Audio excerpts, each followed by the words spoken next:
Hola, ¿cómo están? Buenas tardes. Bueno, se ha creado una situación de tensión con Uruguay y muchos nos preguntamos, se preguntan, ¿otra vez un problema con Uruguay? La gente de Gualeguaychú ha hecho manifestaciones, ha concretado manifestaciones este fin de semana, está amenazando con cobrar peajes altísimos a los que cruzan Uruguay como respuesta a esto. Tengo varios interrogantes, como muchos tenemos. ¿Por qué esto ahora? ¿Por qué esta situación de tensión? Como si no tuviéramos tensiones en el mundo, ¿no? Para encontrar alguna explicación, hemos invitado a Andrés Cisneros. Gracias, Andrés, por estar acá. Andrés Cisneros es la persona autorizada para hablar de este tema, ex vicecanciller en la década de los 90. Andrés, ¿qué pensás de todo esto? Mira, tiene varias formas de abordarlo, ¿no? Una de ellas es que vivimos gobernados por gente que ha hecho del conflicto su forma de hacer política. Así es. Es decir, la forma de acumular poder es generar o aumentar los conflictos que ya existen. Es un mecanismo como cualquier otro, Sí. fundamentado por Laclau y otros teóricos, pero que ha sido la forma de construir política que ha tenido el matrimonio Kirchner. Y no les ha ido mal en cuanto a constructores de política, ¿no? De poder político. Ahora, eso tiene sus costos. Y en general, cuando uno genera demasiados conflictos, termina perjudicando el interés nacional. ¿Cuál es el interés nacional en juego? Esa es la pregunta que hay que hacer en cada caso. La pregunta esencial. Esencial. Bueno. Desgraciadamente, mira, se ha convertido una cuestión ambiental en una causa nacional, en un conflicto total. ¿Pero se ha podido demostrar la contaminación de esta pastera? Mira, sí y no. Yo, si quieres, hablemos de la contaminación, pero te diga, sí. No es lo decisivo. O terminás esta idea y después hablamos. No es lo decisivo. Las pasteras argentinas contaminan mucho más que las uruguayas. Y la cloaca abierta del riachuelo ni te cuento. Y además lo que viene de Brasil y Paraguay es peor. Y además lo que es peor es que este es el principio de un proceso, no el final.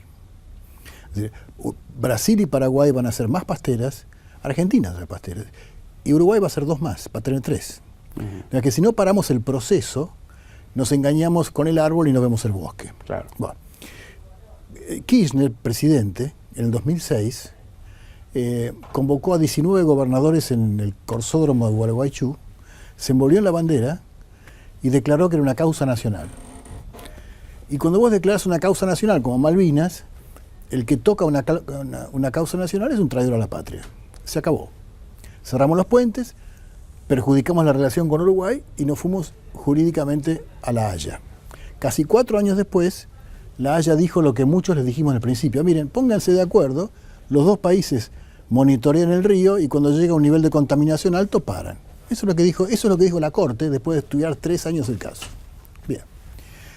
Bueno, tenemos una política exterior tan mal manejada que ni siquiera esa comisión binacional se pudo armar con Uruguay. ¿Qué te parece? No se pudo armar. Cada uno tiene sus propios técnicos, cada técnico dice lo que conviene a su país y no hay acuerdo. Bueno, entonces no hubo asesoramiento exterior de expertos internacionales. Sí, pero no común. Cada país buscaba llamó a su experto.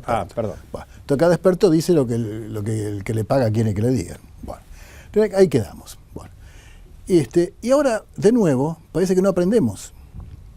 Porque vos fíjate, en los 80 y 90, al final de los 70 también, teníamos un problema muy semejante y mucho peor, que era el asunto hidroeléctrico. Cuando Brasil anuncia que va a ser Itaipú, el gobierno militar de aquella época declaró que era un ataque a la soberanía nacional argentina, casi rompemos relaciones con Brasil, fuimos en queja a Naciones Unidas, y para cuando Naciones Unidas dijo que, bueno, en fin, la Argentina debió ser consultada porque es un país de aguas abajo, Itaipú estaba terminada. Los brasileños se quedaron con Itaipú y nosotros con la razón. Lo mismo que Malvinas. Con el verbo. Con el verbo.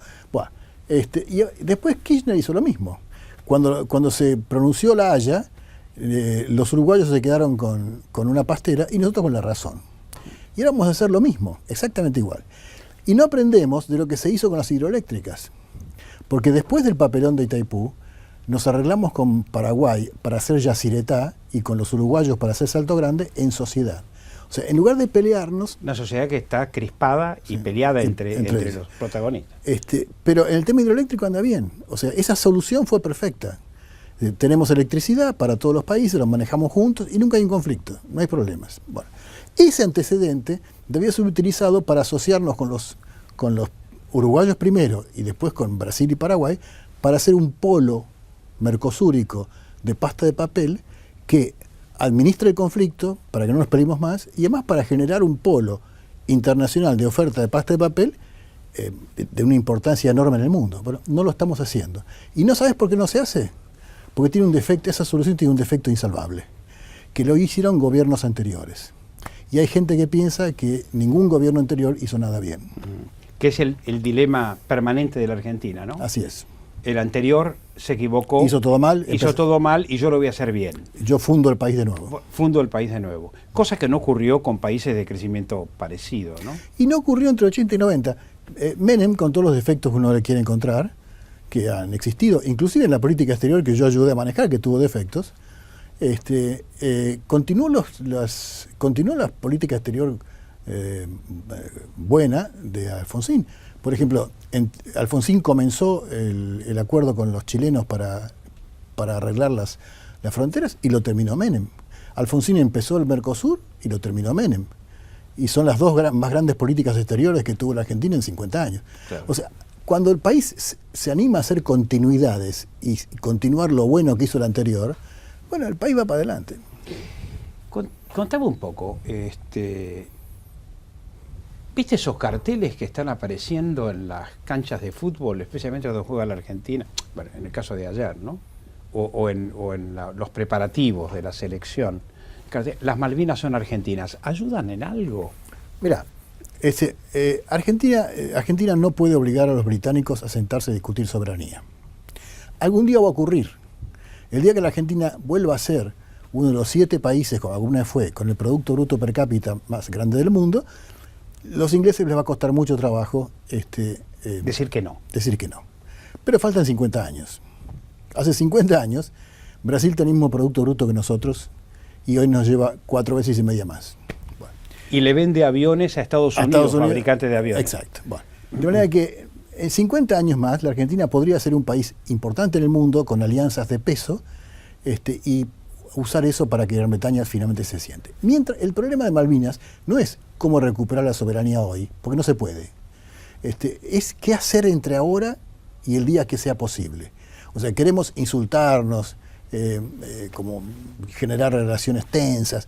¿Queremos hacer eso o usar esos 50 años para ir generando una actitud y una imagen en el mundo de un país sensato que colabora y que quiere discutir seriamente sus derechos? Es muy fácil de elegir. Esos carteles ayudan porque mantienen viva la llama del reclamo argentino.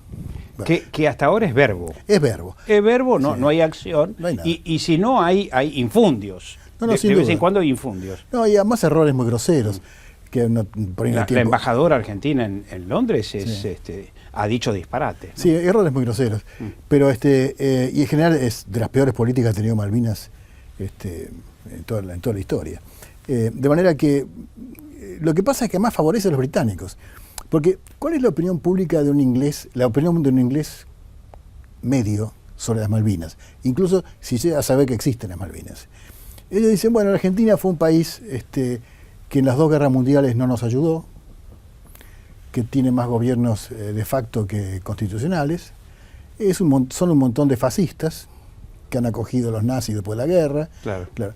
Y que encima nos invadieron. O sea, son unos perfectos fascistas, no merecen mucho respeto. Y cuando nosotros los insultamos, les hacemos acciones de este tipo, dicen, ven, ahí están los argentinos. O mandamos una embajadora agresiva. Claro, con estos tipos no se puede trabajar. Y eso es lo que le dicen al resto del mundo. Y como el resto del mundo no tiene muchas ganas de meterse en el conflicto de Malvinas a favor de Argentina, miran para otro lado y ya está. La invasión del 82, entre sus efectos más nefastos, fue que le permitió al resto del mundo decir, miren, ustedes invadieron, embrómense, ahora tienen que esperar 50 años. Bueno, Di Tella no está entre nosotros, pero conversando, es decir, los periodistas que han ido y han recorrido las Malvinas traen la siguiente imagen. Con Di Tella íbamos bárbaro. ¿Qué hicieron ustedes para que efectivamente se diera eso, si es que es tu opinión, si es que estás de acuerdo? Sí, Bueno, Ditela decía que lo más revolucionario que puede hacer la Argentina es portarse como un país sensato. Y un país sensato, cuando tiene diferencias con otro, sobre todo si el otro es mucho más fuerte y acaba de pegarnos una paliza en una guerra, es tratar de reconstruir la situación previa a la guerra. Es decir, lo primero que tenemos que hacer es reconstruir la situación previa a la guerra. ¿Cuál era la situación previa a la guerra? Que había un vuelo. había vuelos, YPF vendía combustible. Se ofrecían hospitales. Exacto. Los bancos y las empresas argentinas vendían allá. Los isleños venían al continente para atender su salud, para hacer compras en Buenos Aires. O sea, había una convivencia en la divergencia. Tenemos una divergencia esencial en soberanía, pero podemos convivir. Y la convivencia va a generar el caldo de cultivo para que algún día, cuando sea posible, discutamos lo esencial que es la soberanía. Esa era la política de Ditela, que es la política de la sensatez. Pero en general la Argentina ha preferido las políticas más ruidosas, más insensatas, aunque le causen daño a los intereses nacionales, ¿no? Es decir, ¿qué le dirías a la gente respecto de las Malvinas? Volver de alguna manera, es decir, ¿van a tener que mantener el sueño de las Malvinas por largo tiempo? Sí, claro, varias generaciones. Varias generaciones. Sí, después de la guerra del 82 nos quedamos muy mal.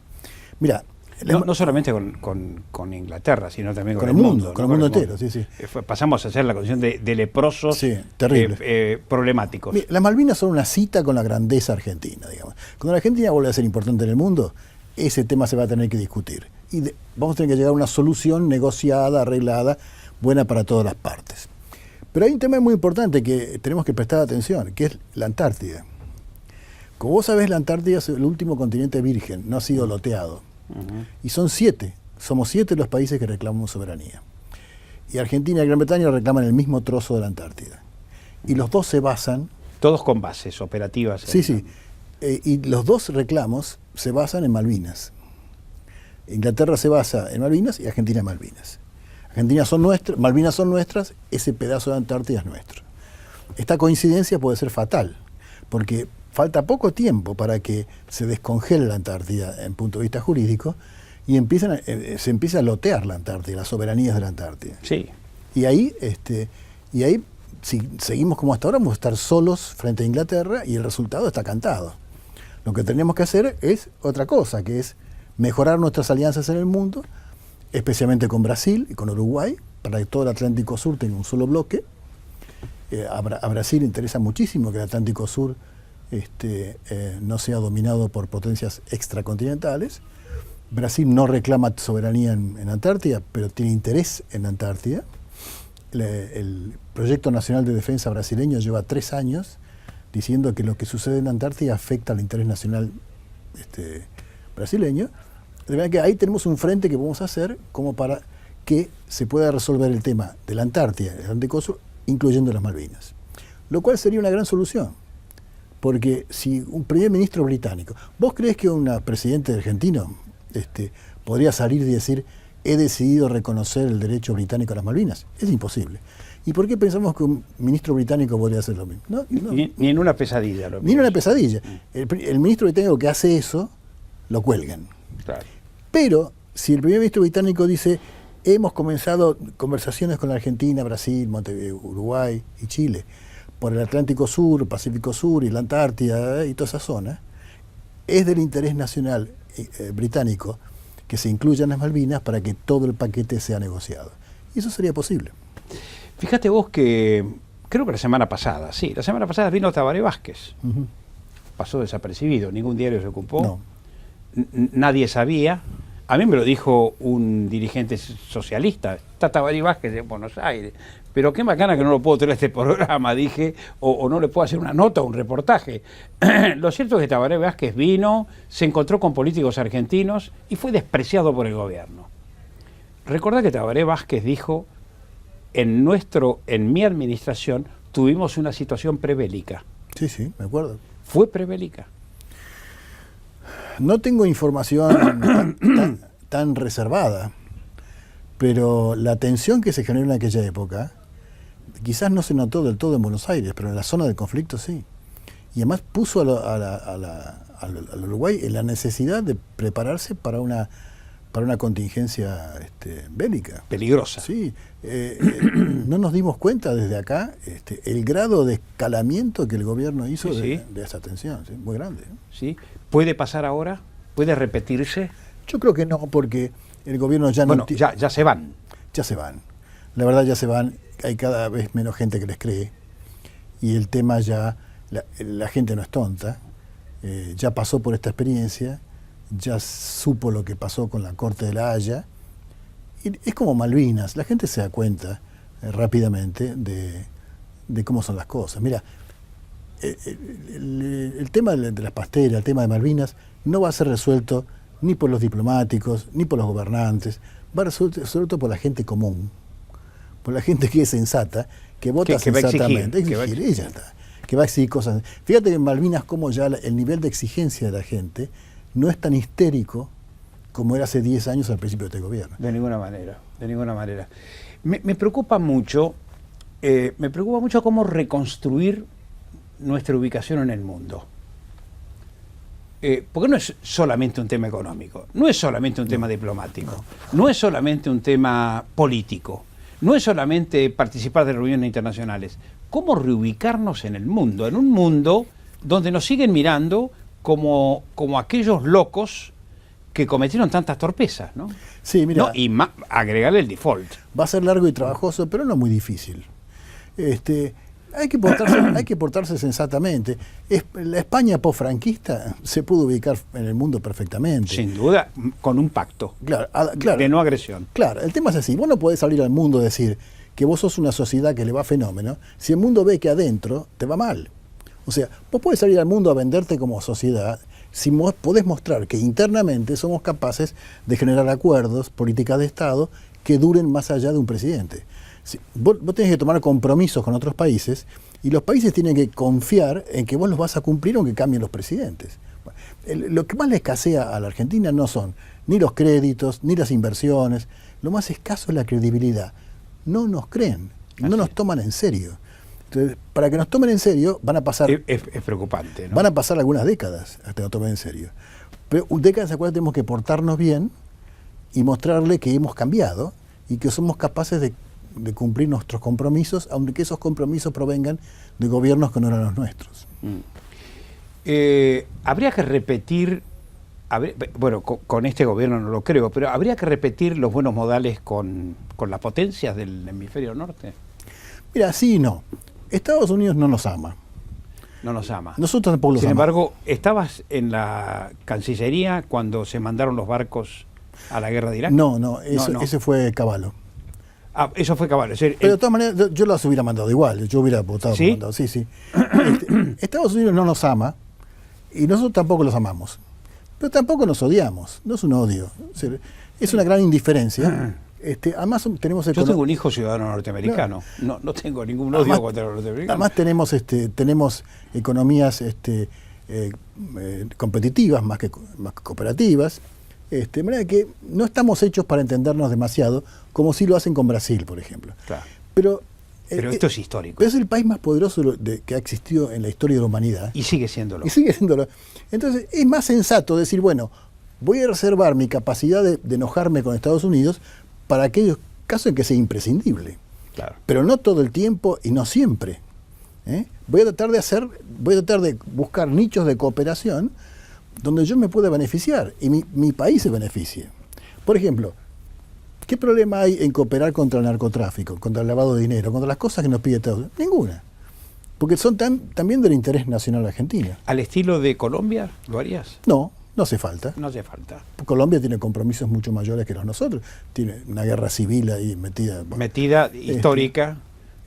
Países como Japón, como Alemania, como Italia, que perdieron la guerra con Estados Unidos, se arreglaron a posteriori con ellos y han emergido perfectamente. ¿Por qué no podemos ser nosotros que no perdimos ninguna guerra con ellos? Además, de alguna manera, como Estados Unidos está perdiendo la hegemonía en el mundo, tenemos alternativas.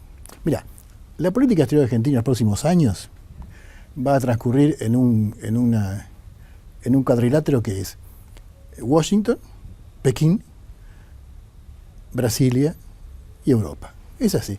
Tenemos que manejarnos. Europa contaste al final. Sí, Europa, la Europa fracturada. Sí, sí, aún con conflicto interno. Nosotros tenemos que manejarnos con ellos y como somos el más débil de los participantes de ese diseño, pendular en un caso o en otro de acuerdo al interés nacional que esté en juego en cada momento. ¿No es cierto? Por ejemplo, en los años 90, donde se suponía que nosotros éramos lacayos de Estados Unidos, nos negamos a firmar el ALCA, porque el ALCA, como lo proponía Estados Unidos, no nos convenía. Entonces nos apoyamos en Brasil, que tampoco lo quería. Sí. Entonces, después, por ejemplo, vino la ola de tener armas nucleares en América Latina. Entonces nos apoyamos en Estados Unidos para que ningún país de América del Sur tuviera armas nucleares, porque no nos conviene. Uno va buscando sus intereses y va pendulando pragmáticamente buscando socios en cada ocasión. Claro. Y Estados Unidos es una gran oportunidad para... Vos sabés que Di Tella nunca dijo lo de relaciones carnales. ¿Jamás lo dijo? Jamás lo dijo. ¿Quién lo inventó? Es bueno que lo escuchen algunos colegas que después van a estar sentados ahí. El asunto es así, cuando vino el discurso inaugural de Di Tella, nos pusimos, como vos y yo ahora, a armarlo.